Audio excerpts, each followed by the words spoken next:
Turn, hungry youth, collapsing cities, and a nation in denial. In the shadow of Chongqing's skyscrapers, groups of hungry youths silently scavenge supermarket dumpsters at night. They aren't rebels, just starving.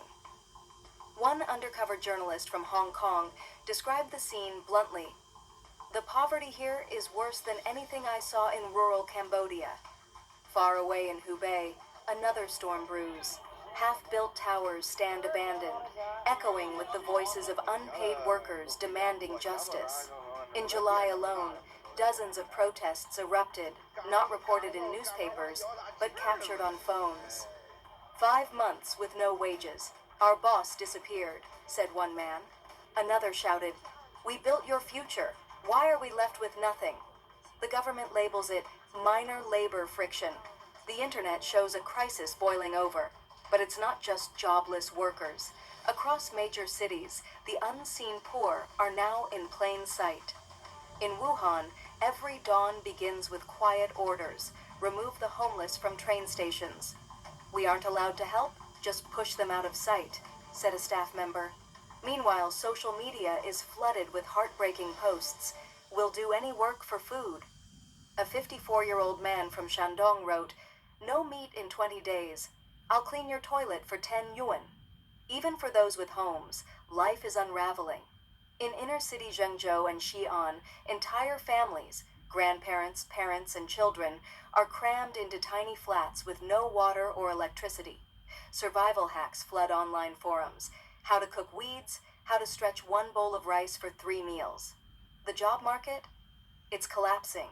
Data scraped from job sites like Boss Jipin shows a staggering 80% plunge in listings for sectors like construction and manufacturing. Some fresh grads accept humiliating government internships paying 800 yuan a month if they get paid at all. The gig economy is crumbling too. Food couriers now sleep in delivery boxes to avoid rent. One heartbreaking video from Hangzhou showed a rider sobbing, fined for eating instant noodles on a curb. Municipal budgets are drying up fast. Shelters are full, funding is slashed, and officials are told not to fix the problem, just hide it. "We were ordered to clear the streets, not to help people," admitted one whistleblower from Nanjing's Civil Affairs Bureau. "Make it invisible. That's the directive." The heart of the collapse, a real estate fantasy turned nightmare. For 20 years, China's economy was built on concrete dreams. Real estate accounted for nearly a third of GDP. Cities rose overnight. But that illusion cracked when giants like Evergrande and Country Garden fell into bottomless debt. The collapse wasn't limited to developers. It tore through the entire economic engine. Construction crews, steel mill workers, electricians, decorators, millions lost their jobs in weeks. Migrant laborers, once hailed as the driving force of China's boom, were tossed aside without pay or protection, most simply vanished, walking away from cities with nothing in hand but debt. Then came the homeowners. In countless smaller cities, property values nosedived. Families who had invested everything were left with hollow concrete shells and unshakable mortgages. No future, no bailout, just a fading dream and growing despair. Unable to sell, many defaulted. Others moved back in with family. Still more just gave up. This isn't a normal slowdown.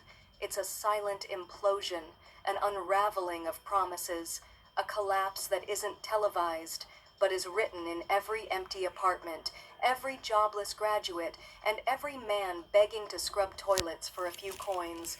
This is not economics. This is survival. China's disappearing lifeline. Millions left, dangling over the edge. In much of the world, falling on hard times triggers a safety net. In China, that net barely exists, and for most, it never did. What remains is fragile, underfunded, and filled with holes. In cities like Beijing or Shanghai, a small minority may scrape together modest unemployment support. But for migrant workers, gig laborers, and the millions stuck in informal jobs, there's no cushion. Just cold concrete. To even apply for assistance, workers must prove years of contributions to the system, something day laborers, delivery riders, and construction temps often lack. And when they do qualify, what awaits is a pittance, a few hundred yuan for a few fleeting weeks. In smaller cities and rural regions, there's often nothing at all. Local officials hide unemployment to protect political performance. Shelters are overflowing or shuttered. The invisible are told to fend for themselves or vanish. In 2023, China's youth unemployment rate was declared at 21.3%.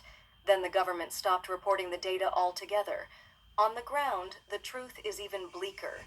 Every summer, millions of fresh graduates enter a labor market already crumbling. Industries once seen as future-proof, tech, logistics, private education, are hollowed out by policy crackdowns, AI automation, or foreign divestment. Startups are folding. State enterprises are downsizing. Global brands are heading for the exit. Factory jobs offer no safe harbor. In provinces like Guangdong and Fujian, abandoned workshops and silent production lines stretch for miles. Viral videos capture workers locked out overnight, staring at factory gates that will never reopen. With no employment, no guidance, and no fallback, a generation wanders aimlessly. Capsule hotels, 10 yuan meals, and single-day labor gigs have become their new normal. Some simply disappear, homeless, disconnected, erased from the official narrative. Silence of a collapsing nation, the daily reality on the streets. In provinces like Henan, Anhui, and Hunan, entire towns have fallen into eerie quiet. Markets once alive with bargaining and laughter are now filled with shuttered stalls. Many businesses never survived the lockdown years. Others succumbed to debt and empty streets. Even in China's richer zones, poverty is out in the open. Elderly rummage through trash for plastic bottles. Men sit motionless on curbs, phones in hand, hoping for a call that won't come. Families huddle at bus stations overnight, clutching their belongings. Children whisper, "I'm thirsty," to mothers who have nothing left to give. But the state's answer isn't relief, it's removal. Police don't protect the homeless, they erase them. Sweeps clear parks, underpasses, train stations. The displaced are pushed into the margins, beneath highways, behind construction fences, inside storm drains. Out of sight, out of mind. A collapsing economy isn't just numbers. It's felt in stomachs, heard in silence, and seen in the places where no one dares to look. China's working homeless, trapped